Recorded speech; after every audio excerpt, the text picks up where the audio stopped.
Welcome to RJ classes and today's topic is hydrogen. तो hydrogen से start करते हैं और कई सारे वीडियो आएंगे इसके, जिसमें हम लोग हाइड्रोजन की बेसिक प्रॉपर्टी से लेकर preparation, reaction, chemical behaviour and ढेर सारी चीज़ों को डिस्कस करेंगे। तो सबसे पहले एकदम छोटे लेवल से स्टार्ट करते हैं, प्रिपरेशन से स्टार्ट करते हैं।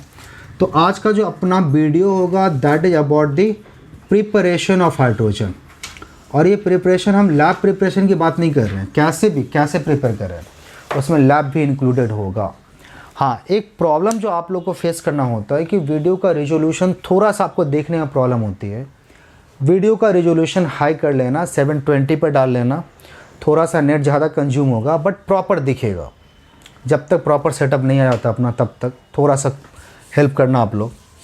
हाइड्रोजन प्रिपेयर कर लें तो पहले थोड़ी सी बेसिक समझ लें। हाइड्रोजन मेटल, नॉन मेटल दोनों बिहेवियर कंटेन करता है। हाइड्रोजन आपके अल्कली मेटल की तरह भी बिहेव करेगा एंड हैलोजन की तरह भी बिहेव करेगा। That means hydrogen belongs to group 1 and also group and group जो 1 है इसको हम लोग क्या बोलते हैं, अल्कली मेटल्स। बिकॉज इस ग्रुप के जितने भी मेटल्स हैं अगर आप उसको वाटर के संग रिएक्ट करो तो ये बेस नहीं अल्कली बनाते हैं।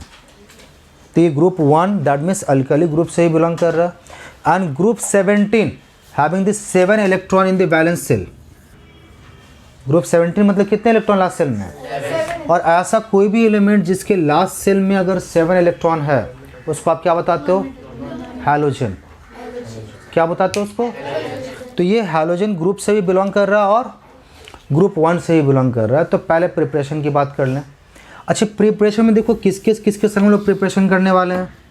तो पहला प्रिपरेशन हम लोग करने वाले किसके संग, वाटर के संग। ठीक, वाटर के बाद जो हम लोग प्रिपरेशन करने वाले किसके संग, एसिड के संग प्रिपरेशन करने वाले हैं। तीसरा जो प्रिपरेशन करने वाले हम लोग बेस के मतलब अल्कली के संग, है ना। अल्कली ये है बहन ऑफ अनारकली, है ना। तो अल्कली के संग भी रिएक्शन करेंगे। इसके अलावा इलेक्ट्रोलाइसिस, किसका, बिल्कुल इलेक्ट्रोलाइसिस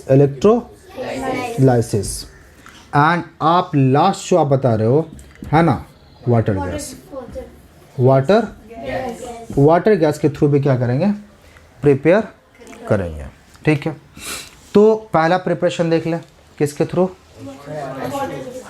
वाटर के थ्रू। जब आप रिएक्ट करते हो हाइड्रोजन प्रिपेयर करोगे तो वाटर के थ्रू आप क्या करते हो, 3 लेवल में, normal water, hot water and steam.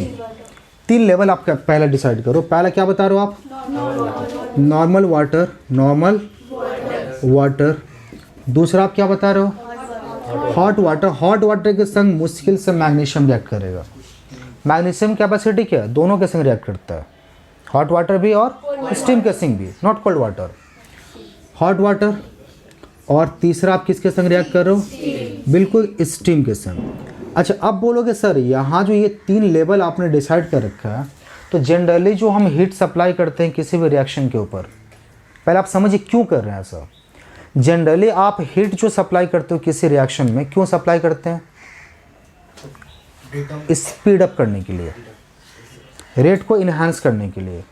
तो इसका मतलब ये निकला कि सर जब नीचे जब आ रहे हैं तो मेरा रिएक्टिविटी क्या कम होगा, एक्टिविटी सीरीज पता है आपको। अब एक्टिविटी सीरीज में क्या होगा, जैसे जैसे आप नीचे की तरफ मूव करोगे टुवर्ड्स हाइड्रोजन, रिएक्टिविटी क्या हो जाएगी, कम होता चला जाएगा। तो कम होगा तो उसको पुश तो करनी होगी आपको। आपके पास अगर 1 लाख रुपया है तो आप किसी भी रेस्टोरेंट में एकदम आराम से बिंदास सीना तान के घुस गए, लेकिन आपके पास सिर्फ 200 रुपया है तो आपको सोच समझ के जाना होगा कि एक ऐसे जगह पे खाना खाना है जहाँ मेरे पास क्या हो सके, बर्तन धोने का नौबत ना है कि नहीं।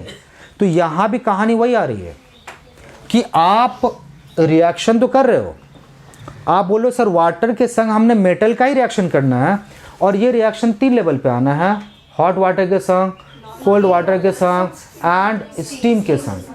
तो जैसे जैसे रिएक्टिविटी कम होती जाएगी वैसे वैसे आप टेम्परेचर, चले पहले नॉर्मल वाटर के संग रिएक्ट करें। अच्छा, नॉर्मल वाटर मतलब नहीं, सब H2O है। नॉर्मल वाटर का फॉर्मूला भी H2O, हॉट वाटर का H2O, स्टीम का फॉर्मूला, सबका फॉर्मूला H2O, किसी का फॉर्मूला दूसरा नहीं है ना। हाँ मतलब नॉर्मल वाटर, आप नल खोलो, नल से पानी निकाल लो, ये हो गया एकदम नॉर्मल वाटर। तालाब में जाओ, वहाँ से पानी निकाल के ले आओ, ये हो गया नॉर्मल वाटर, है ना। कुआं में जाओ, पानी निकाल के ले आओ, नॉर्मल वाटर। मतलब नॉर्मल, आपने किसी तरह का एक्स्ट्रा कोई एक्टिविटी नहीं कर रखा है। अंडरस्टूड? चलिए ज़रा सा, तो पहले आई डोंट थिंक ये पाँचों कवर होगा एक वीडियो में, जितना भी कवर हो पहले करते हैं। तो पहला नॉर्मल वाटर, वाटर के संग, तो वाटर के संग आप पहले रिएक्टिविटी अपना चेंज करो। रिएक्टिविटी चेंज करना मतलब समझनी है। आप 3 मेटल ले लो, पोटाशियम, सोडियम एंड कैल्शियम। ये 3 आपके पास क्या है? High reactive. कैसा है ये? तो मतलब आप समझ गए होंगे सर हाई रिएक्टिव है, इसका मतलब ये निकल के आया इसको किसी भी तरह की पुशअप की ज़रूरत नहीं है, जिसको आप लोग अपने लैंग्वेज में क्या बोलते हो? किक। हाँ, तो किसी भी तरह का किक की ज़रूरत नहीं है इसको। मतलब ये नॉर्मली आराम से रिएक्ट कर जाएगा, है ना। ये वाटर क्या है? ये तो मॉइस्चर के संग भी रिएक्ट कर जाएगा। इतने हैं, सोडियम को अगर आप रूम के अंदर रख दो, 5 kg सोडियम खरीद के लाए, मान लो काफ़ी दाम है, या कहीं से लूट के लाए, और रूम के अंदर आपने क्या किया? रख दिया, शाम को बंटवारा करेंगे, पता चला शाम तक गायब, शाम तक गायब। ये लो, इतनी रिएक्टिव है कि इवन मॉइस्चर ऑफ एयर के संग रिएक्ट कर जाएगा। एयर के अंदर जो मॉइस्चर है ना, उसके संग रिएक्ट कर जाएगा, और क्या? छू मंतर। अब क्या करना होगा? तो आपस मारा मारी करो, अब कौन ले गया। इसीलिए सोडियम को आप कहाँ रखते हो? केरोसिन के अंदर डुबो के रखते हो। सोडियम जब रखा जाता है कहाँ पे? सोडियम के केरोसिन के अंदर डाल कर रखते हैं। क्यों? अब ये मॉइस्चर से रिएक्ट नहीं कर पाएगा, क्योंकि केरोसिन का लेयर है ना, केरोसिन ऑयल के अंदर। अब केरोसिन का लेयर बना हुआ है, अब क्या मॉइस्चर से रिएक्ट कर पाएगा? नहीं, अब वो प्रोटेक्टेड रहेगा वहाँ पे। चले, हाँ, नहीं करेगा, करे रिएक्शन। अब क्या होगा? आपने पोटेशियम लिया और इसको किससे रिएक्ट करनी है? वाटर के संग। और ये वाटर आपने ले लिया, कैसा वाटर? Normal water. और अच्छे, अब बात करें रिएक्शन की, किस तरह का रिएक्शन होगा? नॉर्मल वाटर है, कैसा रिएक्शन? Displacement reaction. हमेशा आप नेचर समझिए, क्या बनेगा बाद में बात करेंगे। बेसिक लेवल पे आप जब नेचर समझना स्टार्ट कर देते तो आपका रिएक्शन वाला पंगा खत्म हो जाता है। लेकिन आप इतना डरते इसलिए हो क्योंकि आप रट्टा मारते हो। वाटर जब भी रिएक्ट करेगा ये 2 पार्ट में टूटेगा, H+ OH-। अगर आपका मोर रिएक्टिव है तो इसी फॉर्म में रिएक्ट कर जाएगा, लेकिन लेस रिएक्टिव है तो OH से फिर क्या बनेगा आपका? O2। बात समझिए फिर से, अगर आपका मोर रिएक्टिव है तो जिस फॉर्म में टूटा था उसी फॉर्म में रिएक्ट हो जाएगा, और क्या करेगा? ये कंपाउंड फॉर्म कर देगा। लेकिन अगर आपका मेटल लेस रिएक्टिव है तो क्या होगा फिर? यस, O2 के संग रिएक्ट करेगा। मतलब मोर रिएक्टिव है तो डायरेक्टली हाइड्रोक्साइड, और लेस रिएक्टिव है तो ऑक्साइड फॉर्म करेगा। तो पोटेशियम का अगर वाटर के संग रिएक्ट हुआ क्या फॉर्म करेगा? और ये हाइड्रोजन वाला पार्ट तो अभी बचा हुआ है ना, तो हाइड्रोजन क्या अकेले एग्जिस्ट करेगा? सॉरी, हाइड्रोजन कभी भी एटॉमिक फॉर्म में एग्जिस्ट नहीं करेगा। ये कौन से फॉर्म में एग्जिस्ट करेगा? मॉलिक्यूलर फॉर्म में, डायटॉमिक है। अंडरस्टूड? तो क्या लिखा आपने? KOH + H2, ये आपका हाइड्रोजन कंप्लीट। सोडियम की बात कर लें, सोडियम, इसकी अगर आप रिएक्शन करते हो तो क्या बनेगा? ये सोडियम प्लस क्या बना? H2, ये मेरा बन गया। अगर आप कैल्शियम की बात करते हो, आपने फिर रिएक्शन लिया और क्या बनना? Calcium hydroxide. फॉर्मूला पे कमांड होनी चाहिए आपकी, और क्या बनेगा मेरा? हाइड्रोजन। तो जो फर्स्ट लेयर ऑफ रिएक्शन था ये सारा का सारा वाटर कैसा है? Normal water. कहीं से भी आप एकदम उठा लो वाटर, रिएक्शन स्टार्ट कर दो। क्लियर? तो ये आपके पास पहला रिएक्शन कंप्लीट हुआ। ठीक, अब आता है क्या? ये हाई रिएक्टिव, थोड़ा सा इससे लो रिएक्टिव लेते हैं। इससे थोड़ा सा लो रिएक्टिव क्या आ गया? मैग्नीशियम अकेला। अब ये मैग्नीशियम जो है ये दोनों लेवल पर रिएक्ट करेगा, है ना? बिल्कुल, ये दोनों के संग रिएक्ट करेगा, हॉट के संग भी रिएक्ट करेगा, स्टीम के संग भी रिएक्ट करेगा, है कि नहीं? और ये दोनों ही कंडीशन में क्या करेगा? कंपाउंड फॉर्म करेगा। ये ऑक्साइड भी फॉर्म करेगा, ये हाइड्रोक्साइड भी फॉर्म करेगा, बट मोस्ट ऑफ टाइम ये फॉर्म क्या करेगा? मोस्ट ऑफ टाइम ये ऑक्साइड फॉर्म करता है। क्लियर? तो मैग्नीशियम के संग कर लेते हैं। और उसके बाद फिर नीचे जो मेरा थर्ड लेयर होगी वो कौन सा? लेस रिएक्टिव, है ना? चलो ज़रा सा इरेज कर लेते हैं।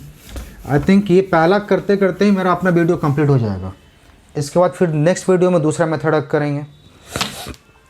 दूसरा देखो ज़रा सा, आपने मैग्नीशियम का रिएक्शन करा किसके संग? वाटर है। कैसा वाटर ले रहे हो आप? हॉट वाटर ले रहे हो। इसके बाद से जैसे ही आपकी रिएक्टिविटी कम होगी, आप या तो आप क्या करो? हॉट वाटर लो या आप स्टीम लो। जितना कम रिएक्टिव आप उतना हीट सप्लाई करते चले जाओ। मैग्नीशियम थोड़ी सी कम हुई रिएक्टिविटी, हमने क्या किया? थोड़ा सा टेम्परेचर बढ़ा दिया, अब ये रिएक्ट कर रहा है ना? करिए जरा सा रिएक्शन। कैसा ले रहे हैं आप? हॉट वाटर लिख दीजिएगा। क्या बनेगा? MgO plus H2। और ये देखो हाइड्रोक्साइड और ऑक्साइड दोनों बनाता है, तो हम ऑक्साइड से ले रहे हैं। ठीक, इसके नीचे जब आओगे, अब जब नीचे मार है कौन कौन सा? आप एल्युमिनियम की बात कर लो, आप जिंक की बात कर लो, आप आयरन की बात कर लो। उसके नीचे लेड आता है। लेड है क्या? लेदी है, बकलोल है ये। तो इतना कम उसकी रिएक्टिविटी क्या हो? काफ़ी कम। उसके हम लोग बना भी नहीं रहे और ये प्रोड्यूस भी नहीं करेगा ढंग से। ठीक है, तो अब बात करें क्या? एल्युमिनियम की, जिंक की और किसकी? आयरन की। अब इसका भी वाटर का संग क्या करेगा? हाइड्रोजन प्रोड्यूस करेगा। अब ये जो प्रोड्यूस करेगा ये कैसे वाटर के संग? स्टीम। अब हॉट वाटर भी नहीं चलेगा और रिएक्टिविटी कम हो गई है। हाँ, रिएक्टिविटी अगर और कम हो गई है तो आपको टेम्परेचर तो और बढ़ाना होगा ना। यस, तो यहाँ पे क्या हो जाएगी? करें H2O। बोले सर सब में वही लिख रहे हैं। हाँ, आप नीचे में सिर्फ एक बात मेंशन कर दे, स्टीम। ये भी आप वाटर क्या लिखेंगे आप? स्टीम। फिर से आपने ले लिया जरा सा Fe। बोले सर सबके लिए फॉर्मूला वही लिख रहे हैं। हाँ, अगर हमको आइस लिखना हो फिर भी वही फॉर्मूला लिखेंगे। हमको रेन लिखना हो तो वाटर है ना, वही लिखेंगे, दूसरा कुछ होगा ही नहीं। अच्छा, अब क्या आ गया? This one. अब ये हाइड्रोक्साइड वाला कोई सिस्टम ही नहीं है। ऑक्साइड बस Al2 प्लस H2 खत्म। फिर क्या हुआ? ZnO plus H2। देखो हाइड्रोजन बने जा रहा है। फिर Fe प्लस H2, बिल्कुल क्या हो जाएगा? Fe2O3 plus H2। मतलब क्या हो जाएगा? ये मेरा वाटर के थ्रू जो था हाइड्रोजन, ये ये वाटर के थ्रू हाइड्रोजन क्या हो गया? बनाने का प्रोसेस था। तो ये अब इसके बाद क्या होता है? अपने पास सेकंड प्रोसेस जो है सेकंड प्रोसेस किसके थ्रू